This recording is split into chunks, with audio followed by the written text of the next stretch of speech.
அஸ்ஸலாமு அலைக்கும் வரஹ்மத்துல்லாஹி வபரகாத்துஹு. அல்ஹம்துலில்லாஹ். அல்லாஹ் ஜல்ல ஷானுஹு தஆலாவுடைய மிகப்பெரிய கிருபையின் காரணமாக நூருல் ஈதாஹுடைய தொடரான மார்க்க சட்டங்களை நாம் பார்த்து வருகிறோம். இதுவரை தொடர்ந்து 13 பாடங்களில் கிதாபு தஹாரத்துடைய ஒரு பெரிய தலைப்பின் கீழ் பல பிரிவுகளாக நாம் பாடங்களை பார்த்து வருகிறோம். தூய்மை சுகாதாரம் சம்பந்தப்பட்ட பல பிரிவுகள். கடந்த 13வது பாடத்திலே ஒலுவுடைய 3 பிரிவுகள், 3 வகைகளை பற்றி நாம் பார்த்தோம். ஒலுவுடைய ஃபர்லு, ஒலுவுடைய வாஜிப், ஒலுவுடைய முஸ்தஹப். இந்த 14வது பாடத்தில் இன்றைக்கு நாம் வந்திருக்கிறோம். இந்த பாடத்தில் நாம் பார்க்க இருக்கின்ற தலைப்பு ஒலுவின் முறித்தல்கள். எந்தெந்த காரியங்களால் ஒலு முறிந்துவிடும் என்ற மிக முக்கியமான விஷயங்கள் பரவலாக நம்முடைய அன்றாட வாழ்க்கையோடு ஒட்டி இருக்கின்ற இந்த மார்க்க சட்டங்கள், ஒலுவின் ஃபர்லு, ஒலுவின் சுன்னத், ஒலுவின் ஒழுக்கங்கள், கடைசியாக ஒலுவின் முறித்தல்களும் மிக முக்கியமான ஒரு பாடமாக இருக்கிறது. எந்த காரியங்களால் ஒலு முறிந்து விடுகின்றன என்பதையும் நாம் பார்க்க இருக்கின்றோம். அல்ஹம்துலில்லாஹ்.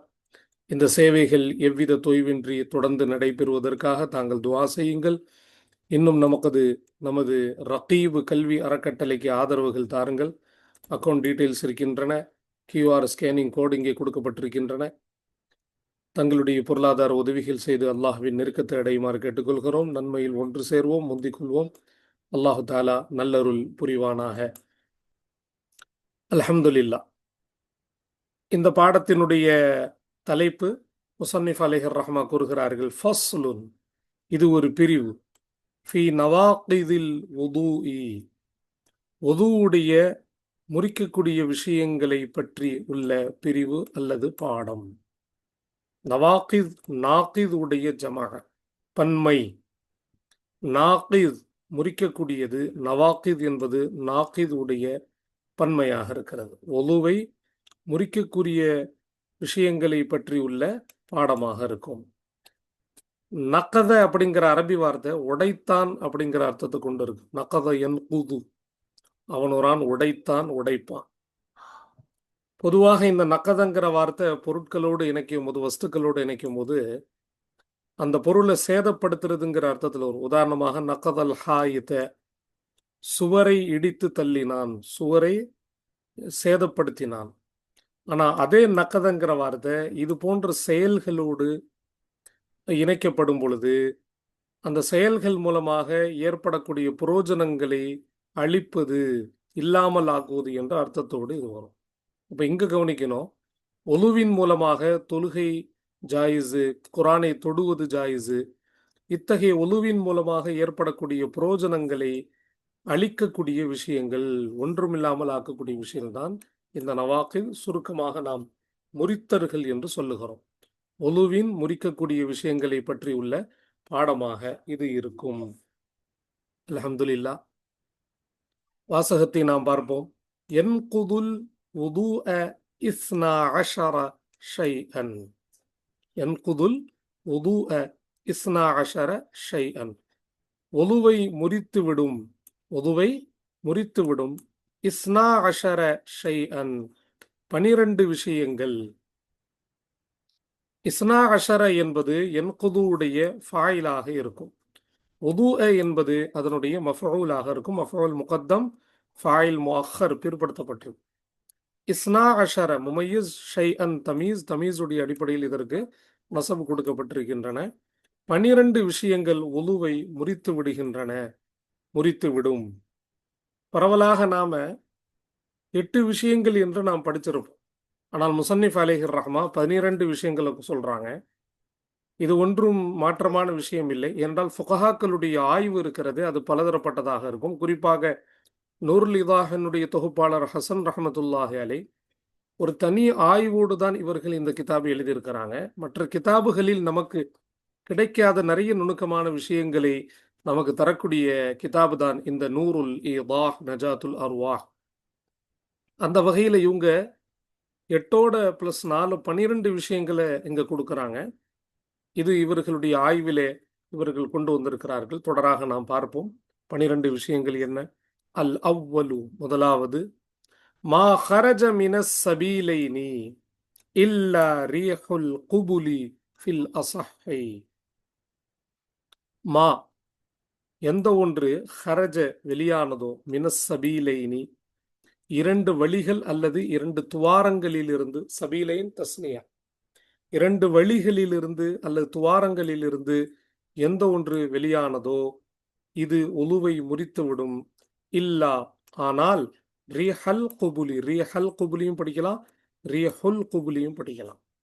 முன் துவாரத்தினுடைய காற்றை தவிர, ரீஹ் என்றால் காற்று, குபுல் என்றால் முன் துவாரம். ஃபில் அஸஹ்ஹி மிகச்சிறந்த கருத்தின் பிரகாரம். சரி, சபீலைன் இரண்டு துவாரங்கள், இரண்டு வழிகள். உடலுடைய கீழ்ப்பகுதியில் இருக்கக்கூடிய முன் துவாரம், பின் துவாரத்திலிருந்து எந்த ஒன்று வெளியானாலும், மலம் ஜலம் வெளியாகுவது அல்லது பின் துவாரத்திலிருந்து காற்று பிரிவது அல்லது பழக்க ரீதியாக வரக்கூடிய விஷயமாக இருந்தாலும், பழக்கப்படாத திடீரென வேற ஏதேனும் புழு பூச்சி ஏதாச்சும் வெளியேறிடுச்சு, இது போன்று பழக்கப்பட்ட அல்லது பழக்கப்படாத எந்த ஒரு விஷயம் இரண்டு துவாரங்களிலிருந்து வெளியே வந்தாலும் அது உலுவை முறித்துவிடும். ஆனால் இந்த ஒன்றை மட்டும் இஸ்திஸ்னா பண்றாங்க, ரீஹல் குபுலி, முன் துவாரத்திலிருந்து வெளியே வரக்கூடிய காற்றை தவிர. இது ரொம்ப ரொம்ப கம்மி.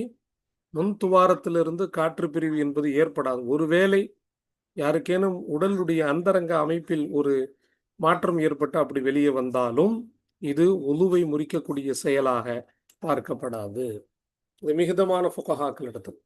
ஹனஃபி ஃபுகஹாக்களில் இமாம் முஹம்மது ரஹமத்துல்லா அலி இடத்துல மட்டும் எந்த வழியாக காற்று வெளியேனாலும், முன் துவாரம் பின் துவாரம் எதுவாக இருந்தாலும் கண்டிப்பாக காற்றை முறித்துவிடும். ஆனால் சரியான சட்டத்தின்படி முன் துவாரத்தினுடைய காற்று என்பது அது உலுவை முறிக்காது. அஸ்ஸானி இரண்டாவது, வநஜாசத்துன் சாயிலத்துன் மின் கைரிஹிமா கதமின் வகைஹின். உலுவை முறிக்கக்கூடிய இரண்டாவது நாக்கிதுல் உது, நஜாசத்துன் சாயிலத்துன் மௌசூப் சிஃபத், ஓடக்கூடிய அசுத்தம், மின் கைரிஹிமா அவ்விரண்டு துவாரங்கள் அல்லாததிலிருந்து, ஹிமாவுடைய மர்ஜா சபீலைனாக இருக்கும், அவ்விரண்டு துவாரங்கள் அல்லாததிலிருந்து ஓடக்கூடிய அசுத்தம், இதுவும் ஒலுவை என்ன செய்துவிடும், முறித்துவிடும். எந்த அசுத்தமாக இருந்தாலும் சரி, முன்பின் துவாரங்கள் அல்லாத தலை முதல் உள்ளங்கால் வரை உடலுடைய பிற பகுதிகளிலிருந்து எந்த அசுத்தம் வெளியேறி ஓடினால், நல்லா கவனிக்கணும், அசுத்தம் அந்த இடத்துல வெளியேறி அப்படியே கெட்டியா அந்த ரத்தம் நிக்குது, அசுத்தம் நிக்குதுன்னா அது ஒலுவை முறிக்காது. மாறாக சாயிலத்துங்கிற தன்மை இருக்கணும், தன் இடத்தை விட்டு வெளியேறி ஓடக்கூடிய தன்மை கொண்டது, அந்த இடத்தை விட்டு நகர்ந்துடணும். நகர்ந்துருச்சுன்னா அது ஒலுவை முறித்து விடும். அந்த அசுத்தங்களுக்கு ஒரு உதாரணம் காட்டுறாங்க, அக்கதமின் ரத்தத்தை போல, வகையின் சீல் சிலங்களை போல. கொப்பளம் அதிலிருந்து வெளியே வரக்கூடிய சீல் கெட்டியாகவோ தண்ணியாகவோ வெளியே வந்து அந்த இடத்தை விட்டு அது ஓடி இருக்கிறது என்றால், இந்த ஓடக்கூடிய தன்மை அதில் இருந்தால் அது ஒலுவை முறிக்கும். ரத்தம் வெளியேறி கெட்டியா நிக்குது, சீல் அப்படியே கொப்பளம் மாதிரி நிக்குது, தன்னுடைய இடத்தை விட்டு நகரல ஓடல அப்படின்னா அது ஒலுவை முறிக்காது. அஸ்ஸாலிசு மூணாவது, வயன்குதுஹு ஐ யன்குதுல் வுதுஅ விலாதத்துன் மின் கைரி ருயத்தி தமின். ஒலுவை முறித்துவிடும் விலாதத்துன் குழந்தை பெற்றெடுப்பது, குழந்தை, பெண்மணி குழந்தை பெற்றெடுப்பது. ஆனால் இது வித்தியாசமாக ஒரு விஷயத்தை சொல்றாங்க, மின் கைரி ருயத்தி தமின். ருயத் மஸ்தர், அதனுடைய மஃஊல் தம் அல்லது முலாஃபிலேஹி, ரத்தத்தை பார்க்காமல், ரத்தத்தை பார்க்காததின் மூலமாக, ரத்தத்தை பார்க்காததின் மூலமாக, அதாவது ரத்தத்தை பார்க்கவில்லை. குழந்தை பெற்றெடுத்த பிறகு பெண்களுடைய இயற்கை பிரசவ தீட்டு ஏற்படும். ஆனால் இந்த பெண்மணிக்கு ரத்தமே பார்க்க முடியல. அப்படி ரத்தம் பார்க்காவிட்டாலும் கண்டிப்பாக குழந்தை பெற்றெடுப்பது ஒலுவை முறித்து விடும். சரி, அப்படி ரத்தம் வந்துருச்சுன்னா, எப்போ ரத்தத்தை பார்க்காமலே ஒலு முறிஞ்சிருமோ, ரத்தம் வெளியேறினால் கண்டிப்பாக என்ன செஞ்சிரும், ஒலு முறிஞ்சிரும். ஆனா இது ரொம்ப ரேர், ரொம்ப கம்மியான விஷயம் இது. அப்படி யாரேனும் ஒரு பெண்மணிக்கு அதிசயமாக ரத்தம் வெளியேறாவிட்டாலும் அந்த குழந்தை பெற்றெடுக்கக்கூடிய அந்த தன்மையே ஒலுவை முறித்து விடும். இந்த ஹூடி மர்ஜா உது யன்குதுல் வுது. الرابع நாலாவது وقيء طعام أو ماء أو علق أو مرة. وقيء طعام உணவு வாந்தி, அதாவது வாந்தி எடுக்கிறது, வாமிட்டு. ஆனால் வாந்தி பலவிதமாக வருது. உணவு வாந்தி, சாப்பிட்ட சாப்பாடு அப்படியே வெளியே வந்துருச்சு. அவு அல்லது மாஇன் தண்ணீர் வாந்தி, தண்ணியா வெளியே வருது. அவு அலக்கின் அல்லது கட்டி கட்டி கட்டியா வெளியே வருது. ஒரு இரத்த கட்டியாக இருக்கலாம். அப்ப இரத்த கட்டியாக வெளியே வருவது வாந்தியாக. அவு மிர்ரத்தின் அல்லது பித்த வாந்தி, பித்த நீர், அந்த வாந்தி. ஆக மொத்தம் எந்த வாந்தியாக இருந்தாலும் வாய் வழியாக வாமிட்டு எடுத்துட்டாரு. அந்த வாந்தி எப்படி இருக்குன்னா, இதா மல அல் ஃபம, வாயை நிரப்பினால். மலனா என்ன அர்த்தம்?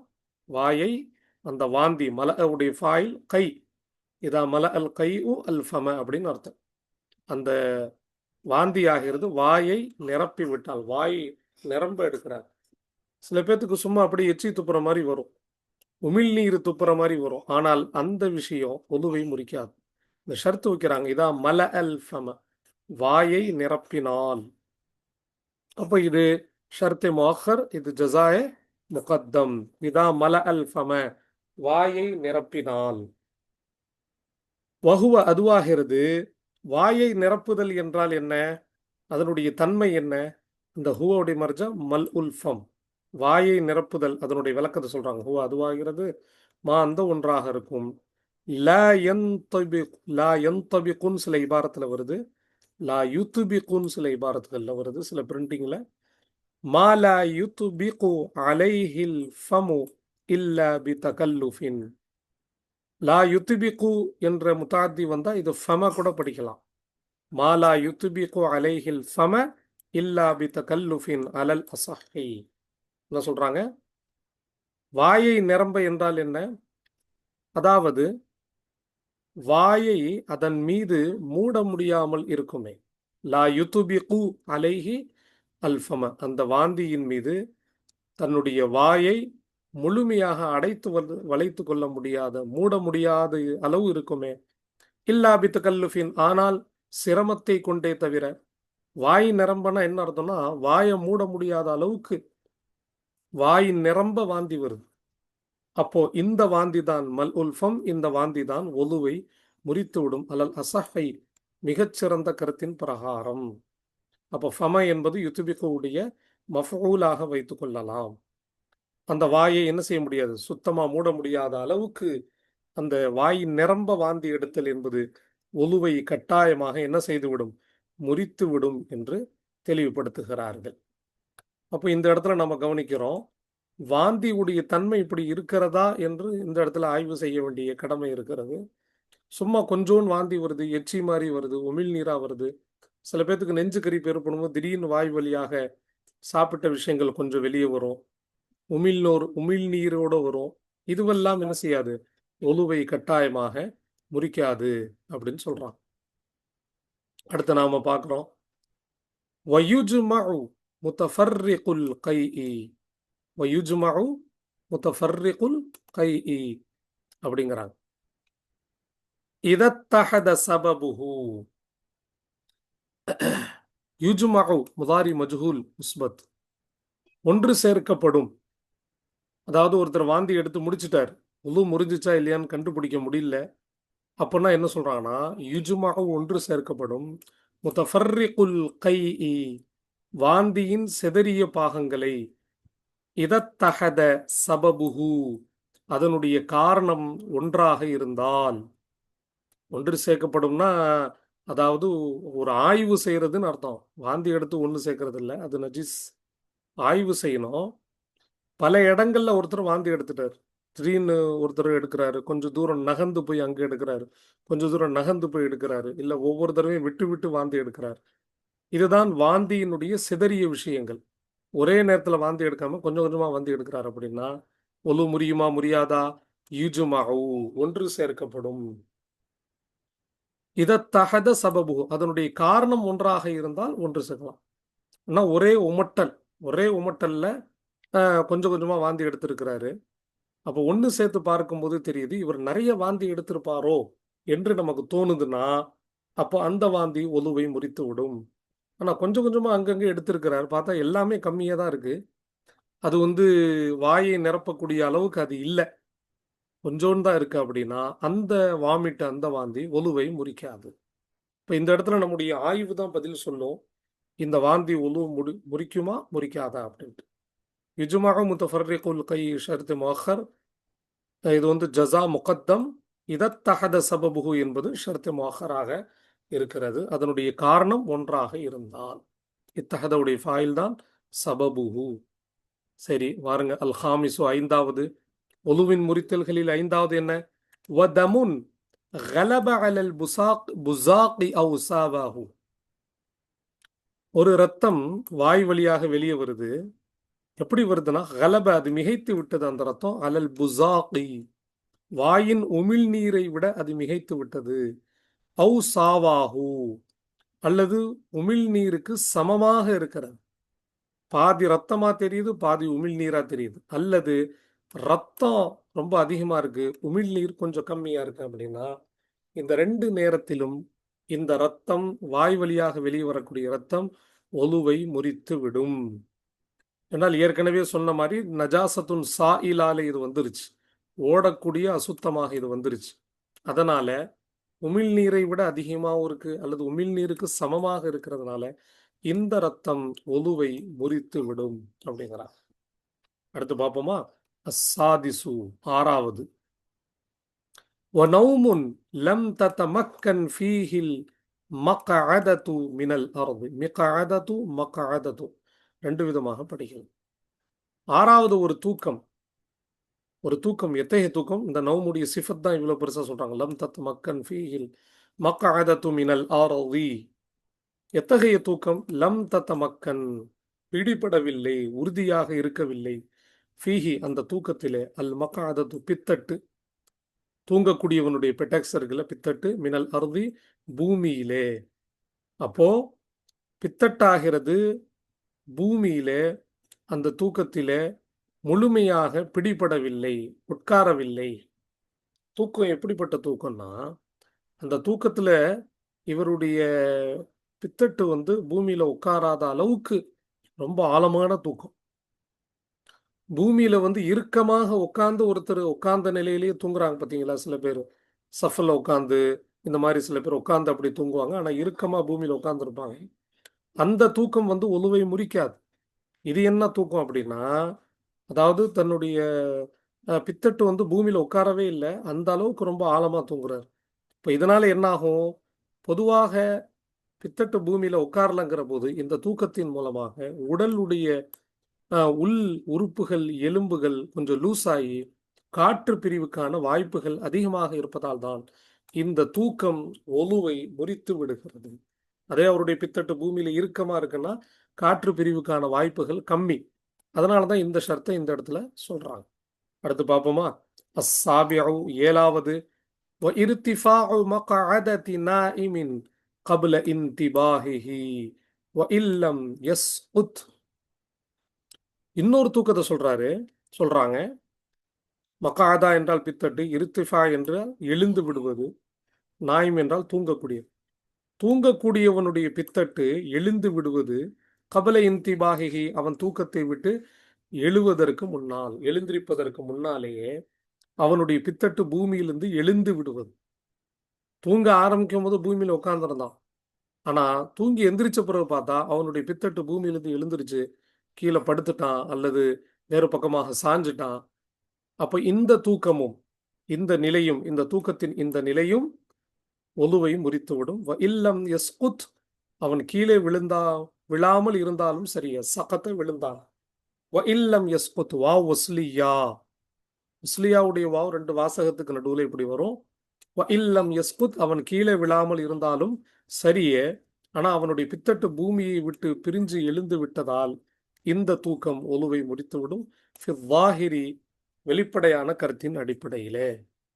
அப்போ தூக்கம் சம்பந்தப்பட்ட ரெண்டு விதமான விளக்கத்தை சொல்றாங்க. இந்த ரெண்டு விஷயமும் தூக்கம் சம்பந்தப்பட்டது. இதை ரெண்டா பிரிச்சிருக்கிறான். பொதுவாக மற்றவர்கள் இந்த ரெண்டையும் ஒண்ணாக்கிடுவாங்க. ஆனா பாருங்க, அந்த தூக்கம் வேறு, இந்த தூக்கம் வேறு. ரெண்டையும் பிரித்து தனித்தனியாக விளக்கி காட்டுகிறார். அஸ்ஸாமினு, எட்டாவது தூக்கத்தை முறிக்கக்கூடிய எட்டாவது விஷயத்தை நாம் பார்க்க இருக்கிறோம். இஹ்மாஉன், மயக்கம் ஏற்படுதல். இஹ்மாஉன்னா என்ன அர்த்தம்? அஹ்மா யுக்மி இஹ்மா, மயக்கம். ஒழுவோடு இருக்கிறாரு, திடீரென அவருடைய உடல் பலகீனத்தின் காரணமாக சுய வேதனை இழந்து மயங்கி விழுந்து விடுகிறார். அப்போ ஒரு மயக்கமும் ஒழுவை முறித்து விடும். பிறகு அதற்கு பிறகு ஒழு செய்ய வேண்டும்.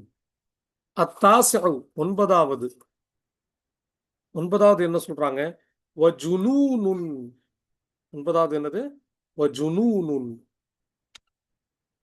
பைத்தியம் ஏற்படும். ஜுனூன் என்ன அர்த்தம்? புத்தி பேதலிப்புன்னு சொல்லுவாங்க. உது செஞ்ச பிறகு திடீர்னு ஒரு மாதிரியா பைத்தியம் ஏற்பட்டு விட்டார். அஊது பில்லாஹி மின்ஹா, அல்லாஹ் நம்மை பாதுகாப்பானாக.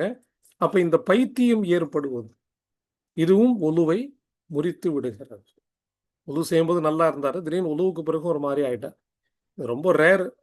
ஆனாலும் ஃபிக்ஹுடைய சட்டம் இதுல சொல்லுது, ஒருவேளை உதுவுக்கு பிறகு பைத்திய தன்மை ஏற்பட்டுருச்சுன்னா ஒலு முறிந்துவிடும். அல் ஆஷிரு, பத்தாவது வசுக்குருன், போதை ஏற்படுவது. சுக்குருன்னா என்ன அர்த்தம்? போதை. ஒலு செய்த பிறகு ஏதோ போதை தன்மை உள்ள ஒரு பொருளை பயன்படுத்தினால் அதன் மூலமாக போதை வந்துருச்சு, புத்தி பேதலிப்பு ஏற்பட்டுச்சு, போதையில் தடுமாறுகிறார், போதையின் அடையாளம் அவரிடத்தில் தெரிகிறது என்றால் கட்டாயமாக ஒலு முறிந்து விடும். இதுவெல்லாம் ஒலுவை முறிக்கக்கூடிய மிக முக்கியமான விஷயங்களாக தொடர்ந்து 12இல் 10 விஷயங்களை அல்ஹம்துலில்லாஹ் நாம் பார்த்து விட்டோம். அடுத்தபடியாக நாம் பார்க்க இருக்கின்ற அடுத்த தன்மை அல் ஹாதி அஷர, 11வது தன்மை. அல் ஹாதி அஷர் என்றால் 11வது தன்மை. என்ன 11? நல்லா கவனிக்கிறோம். வகஹ்கஹது முஸல்லின் பாலிகின் யக்தான ஃபி ஸலாத்தின் ஸாத்தி ருகூஇன் வ சுஜூதின். பெரிய வாசகம், கவனமாக பார்க்கிறோம். வகஹ்கஹ, கடந்த பாடங்களில் நாம் பார்த்தோம், வெடிச்சிரிப்பு. பொதுவாக சிரிப்புகள் அரபியில் 3 வகை இருக்கு. இந்த இடத்துல நம்ம கவனமாக இருக்கு. ஒரு சிரிப்பு தபஸ்ஸும், அதாவது புன்முறுவல், சத்தம் இல்லாத முதன்மை சிரிப்பு புன்முறுவல். ரசூலுல்லாஹுடைய சுன்னத்தான சிரிப்பு, இதுக்கு பேர் புன்முறுவல் சொல்லுவாங்க. அப்போ இது எந்த விதமான பிரச்சனை இல்லை, தபஸ்ஸும். இரண்டாவது ஸிஹ்க், சாதாரணமான நடுநிலையான சிரிப்பு, சத்தம் இல்லாத பற்களை காட்டி சிரிப்பது. இது நடுநிலையான சிரிப்பு. இவ்வாறு ஸிஹ்க், பள்ளிவாச தொழுகையில நாம ஸஹிக என்ற தன்மையோடு சிரித்தால் தொழுகை முடிஞ்சிடும், ஆனா ஒலு முடியாது. ஆனா இப்ப 3வது தன்மையை பார்க்கிறோம். இதான் சிரிப்பினுடைய கஹ்கஹத்துன், 3வது தன்மை, வெடிச்சிரிப்பு, சத்தமிட்டு. கஹ்கஹாங்கிற வார்த்தையை நம்முடைய உஸ்தாத்மார்கள் சொல்லுவாங்க. அந்த தன்மையை குறிக்கக்கூடிய வார்த்தை கஹ்கஹான, அரபியர்கள் சிரிக்கக்கூடிய தன்மை. கஹ்கஹா, கஹ்கஹான்னு சிரிக்கிறதா. அப்போ சத்தத்துல சிரிப்பு வர்றது, வெடிச்சிரிப்பு. அத்தகைய சிரிப்பு. யாருடைய சிரிப்பு? கஹ்கஹத்து முலாஃப், முசல்லின் முதாஃப் இலைஹி மௌசூஃபாக இருக்கு, பாலிகின் அதனுடைய சிஃபத்தாக இருக்கு. ஒரு தொழுகையாளியுடைய சிரிப்பு, தொழுகையாளியுடைய சிரிப்பு எப்படிப்பட்டவன்? பாலிகின், பருவ வயது எத்திய. முசல்லின் பாலிகின், பருவ வயது எத்திய தொழுகையாளியுடைய வெடிச்சிரிப்பு. பருவ வயது எத்திய தொழுகையாளியுடைய வெடிச்சிரிப்பு. இன்னொரு தன்மை சொல்றாங்க, யக்கதான, விழித்திருக்கக்கூடிய. அவன் பாலிகாவும் இருக்கிறான், விழிச்சிருக்கிறான், தூங்கல, தொழுகையில தெளிவாக விழித்திருக்கிறான். விழித்திருக்கக்கூடிய பருவ வயது எத்திய தொழுகையாளியினுடைய வெடிச்சிரிப்பு எந்த தொழுகையில? ஃபி ஸலாத்தின் ஸாத்தி ருகூஇன் வ சுஜூதின், ருக்கு மேலும் சுஜூதை கொண்ட தொழுகையிலே. ருக்கு மேலும் சுஜூதை கொண்ட தொழுகையிலே கஹ்கஹா, வெடிச்சிரிப்பு. கஹ்கஹா என்ற மஸ்தரோடு தொடர்பு கொண்டிருக்கக்கூடிய இந்த ஜார் மஜ்ரூர் முத்தஅல்லிக். ருக்கு சுஜூதை கொண்ட தொழுகையிலே வெடிச்சிரிப்பு சிறிது. அப்ப நல்லா தெரிஞ்சுக்கணும், ஜனாசாவுடைய தொழுகைக்கு இதுக்கு சம்பந்தம் கிடையாது. ஏன்? ஜனாசாவுடைய தொழுகைக்கு என்ன கிடையாது? ருக்கு சுஜூது கிடையாது. அப்ப ருக்கு சுஜூதை கொண்ட ஏதேனும் ஒரு தொழுகையில விழித்திருக்கக்கூடிய பருவ வயது எத்திய தொழுகையாளியினுடைய வெடிச்சிரிப்பு ஒலுவை முறித்துவிடும். வலவ் தஅம்மதல் ஹுரூஜ பிஹா மினஸ் ஸலாத்தி. வலவ் ஒருவேளை அவன் தஅம்மத தெளிவாக எண்ணினான், உறுதியாக எண்ணினான், அல் ஹுரூஜ வெளியேறுவது, பிஹா இந்த வெடிச்சிருப்பை கொண்டு, பிஹாவுடைய மர்ஜா காக்கா மினஸ் ஸலாத்தி தொழுகையை விட்டும். அப்போ அந்த தொழுகையாளி இருக்கிறானே அவன் இந்த வெடிச்சிரிப்பை கொண்டு தொழுகையை விட்டு வெளியேறுவதற்காக உறுதியாக அவன் எண்ணம் கொண்டாலும் சரியே, உறுதியான எண்ணத்தோடு வேணுக்குனே அவன் இந்த வேலையின் மூலமாக, இந்த சிரிப்பின் மூலமாக தொழுகை விட்டு வெளியே வரணும் என்று அவன் எண்ணினாலும் சரியே, அல்லது எண்ணாவிட்டாலும் சரியே, அவனுடைய இந்த வெடிச்சிரிப்பு ஒலுவை முறித்து விடும். சரி, ஒலு முறிச்சிருச்சுன்னா பின்ன தொழுகையில் இருக்க முடியுமா? ஒலு முறிச்சிருச்சுன்னா தொழுகையும் போச்சு. எப்போ தொழுகையினுடைய மிக முக்கியமான காரணம் ஒதுவே இல்லையோ அப்போ தொழுகை எப்படி இருக்கும்? அப்போ ஒலுவும் முறிஞ்சிருச்சு, அந்த தொழுகையும் முறிந்து விட்டது. நான் ஏற்கனவே சொன்னேன், வெஹ்கு என்ற சாதாரணமான சிரிப்பு ஒலுவை முறிக்காது, மாறாக தொழுகை முறித்து விடும். கஹ்கஹா ஒலுவையும் முறித்து விடும், தொழுகை முறித்து விடும். தபஸ்ஸும் சாதாரணமான புன்முறுவல் ஒலுவையும் முறிக்காது, தொழுகையும் முறிக்காது. தெளிவாக நம்ம இந்த இடத்துல நாம சொல்லக்கூடிய இந்த விஷயத்த கவனமாக பார்க்கிறோம். அடுத்து வாங்க, அஸ்ஸானி அஷர கடைசி தன்மை, ஒலுவை முறிக்கக்கூடிய 12வது தன்மை, வமஸ்ஸு ஃபர்ஜின் பிதகரின் முன்தசிபின் பிலா ஹாயிலின். மஸ்ஸு ஃபர்ஜ் அதாவது பெண்ணுடைய மர்மஸ்தானத்தை தொடுவது, பிதக்கரின் ஆணுடைய ஆண்குறியை கொண்டு. பெண்ணுடைய அதாவது மனைவியினுடைய மர்மஸ்தானத்தை தொடுவது பிசக்கரின் கணவனுடைய ஆண்குறியை கொண்டு. அந்த ஜக்கருடைய சிஃபத்து முன்தசிபின் நிற்கக்கூடிய தன்மையை கொண்ட ஆண் உறுப்பு. ஜக்கர் நிக்குது, ஷஹவத்தின் அடிப்படையில், இச்சையின் அடிப்படையில் நின்று இருக்கக்கூடிய ஆண் உறுப்பை கொண்டு பெண்ணுடைய மர்மஸ்தானத்தை தொடுவது. மஸ்ஸு என்பது முதாஃப், ஃபர்ஜின் என்பது முதாஃபிலை. எப்படி தொடுவது? பிலா ஹாயிலின், எந்த விதமான திரைகள் இன்றி நின்று இருக்கக்கூடிய ஆண் உறுப்பை கொண்டு பெண் உறுப்பை தொடுவது. இதன் மூலமாக ஸ்கலிதம் ஆகல, எதுவுமே வெளியே வரல, ஆனால் ஒரு இச்சையோடு அவர் தொற்றிருக்கிறார் அப்படின்னா இதன் மூலமாக குளிப்பு கடமையாகாது, ஆனால் ஒலு முறிந்து விடும். ஏனென்றால் இது அந்த ஷஹவத்தை ஏற்படுத்தக்கூடிய செயலின் மூலமாக ஒலு முறிஞ்சிரும். எனவே இடையில திரைகளும் இல்லாததால், எந்த திரையும் இல்லாத நிலையில் இவர் தொட்டதால் இவருடைய ஒலு முறிந்து விடுகிறது. அல்ஹம்துலில்லாஹ், ஒதுவுடைய முறித்தல்களின் 12 தன்மைகளை இதுவரை நாம் பார்த்துவிட்டோம். இன்ஷா அல்லாஹ் அடுத்த பதிவுகளில் நாம் அடுத்த பாடத்திற்கு வருவோம். அஸ்ஸலாமு அலைக்கும் வரஹ்மத்துல்லாஹி வபரகாத்துஹு.